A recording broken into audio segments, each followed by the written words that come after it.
Bu Andi, bahkan Anda sempat juga mewawancari lagi Ibu Megawati pada saat akan berpasangan dengan Pak Prabowo Subianto.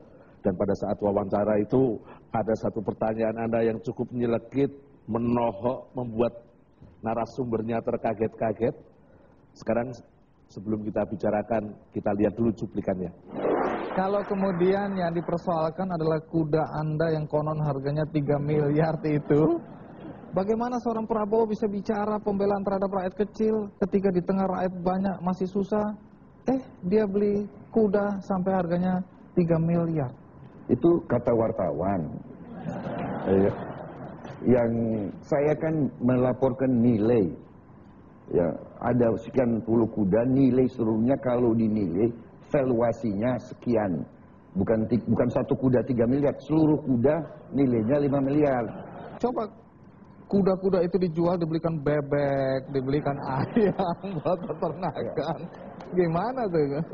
Anda tidak mengerti penjelasan saya tadi. Itu ya.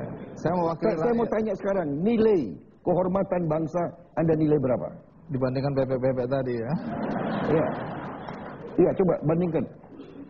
Nilai kehormatan bangsa bagaimana? Jadi nilai itulah sebenarnya yang Anda kejar. Nilai kehormatan bangsa bagi saya.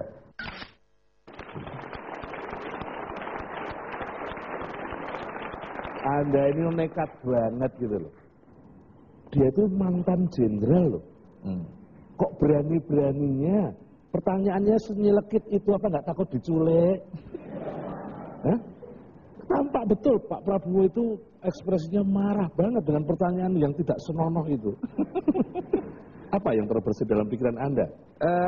Waktu itu saya tidak sadar, tapi banyak orang yang mengatakan Pak Prabowo marah. Karena mimiknya, gesturnya ya, body language-nya. Saya tidak merasa itu. Karena pertanyaan saya kembali lagi lahir dari sebuah kejujuran. Saya tidak punya agenda apa-apa di situ. Saya hanya memindahkan pertanyaan yang ada di dalam masyarakat. Pertanyaan itu terutama oleh lawan-lawan politiknya waktu itu mengatakan, coba cek track record dari Prabowo.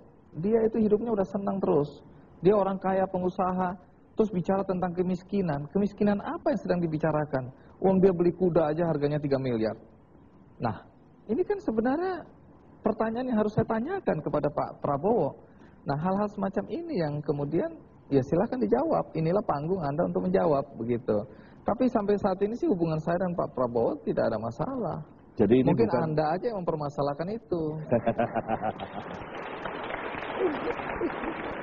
Jadi kesimpulannya kalau bertanya kritis itu bukan perkara berani atau takut, tapi kalau saya simpulkan dari pernyataan Anda, yaitu adalah jujur dan tulus, gitu Bung. Selama ini saya selalu merasakan seperti itu, karena saya tidak ikut dalam partai politik, tidak punya kepentingan politik. Saya ya jadi saya, seorang jurnalis yang mengungkapkan atau menanyakan apa yang menjadi pertanyaan masyarakat. Selesai sampai di situ. Termasuk ketika suatu kali Anda menilai mantan Jenderal Wiranto sebagai pengecut. Ini pertanyaan nekat.